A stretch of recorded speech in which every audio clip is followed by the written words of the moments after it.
Bonjour mesdames et messieurs et bienvenue dans ce flash d'information. Il s'ouvre aujourd'hui à Genève en Suisse le Forum économique Africa CEO Forum. Ce rendez-vous du secteur privé africain accueille comme invité d'honneur le Premier ministre ivoirien Daniel Kablan Duncan. Plus de 800 dirigeants de grandes entreprises d'une soixantaine de pays sont attendus pour cette troisième édition.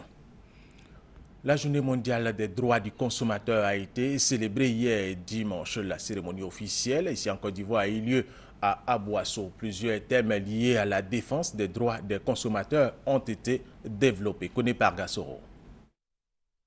Le droit des consommateurs à une alimentation saine. Thème mondial retenu cette année pour la célébration de la 32e édition de la journée mondiale des droits du consommateur. À Aboisseau, cette journée a également été célébrée. L'initiative est de la Confédération des organisations des consommateurs de Côte d'Ivoire, COCSI, en collaboration avec la Fédération nationale des associations de consommateurs de Côte d'Ivoire, FACSI. En plus du thème mondial, d'autres thèmes relatifs à la commercialisation de la route en Côte d'Ivoire ont été développés. On ne peut pas aller au développement sans la route. Et on n'y va pas avec n'importe quelle route. Il faut des bonnes routes. Donc, ce qui nous a amené à choisir ce thème. Pour les participants, cette cérémonie vient à point nommé. Cette caravane est bienvenue. Moi, je souhaite que ça fasse une tournée dans toute la Côte d'Ivoire. Le transport, la nourriture, la santé, tout cela fait partie de nos droits. Et il faut bien les comprendre pour qu'on puisse mieux les revendiquer. Selon les responsables de la Confédération des organisations des consommateurs de Côte d'Ivoire, COCSI, cette journée est l'occasion pour les consommateurs de s'unir à la COCSI pour la défense de leurs droits et surtout de leur bien-être. La commémoration de la Journée mondiale des droits du consommateur à Aboisseau a vu la participation des autorités administratives et coutumières, des cadres et élus de la région. Autre information, le centre de secours d'urgence de Nizianoa est désormais opérationnel, situé à 120 km d'Abidjan, de Yamoussoukro et de Gagnoa. Ce centre va assister les accidentés de la route. C'est un don de la fondation Petrosi. Sa valeur, plus de 7 milliards de francs CFA. Il est doté de plusieurs services de secours et d'assistance. Il dispose également d'un centre de santé.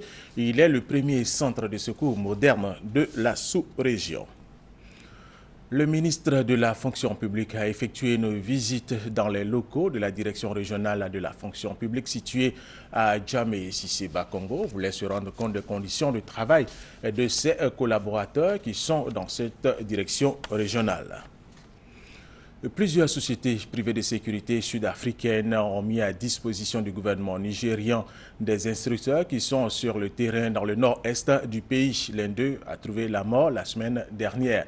Le président Goodluck Jonathan a reconnu que des techniciens étrangers accompagnaient des militaires nigérians dans le nord-est du pays.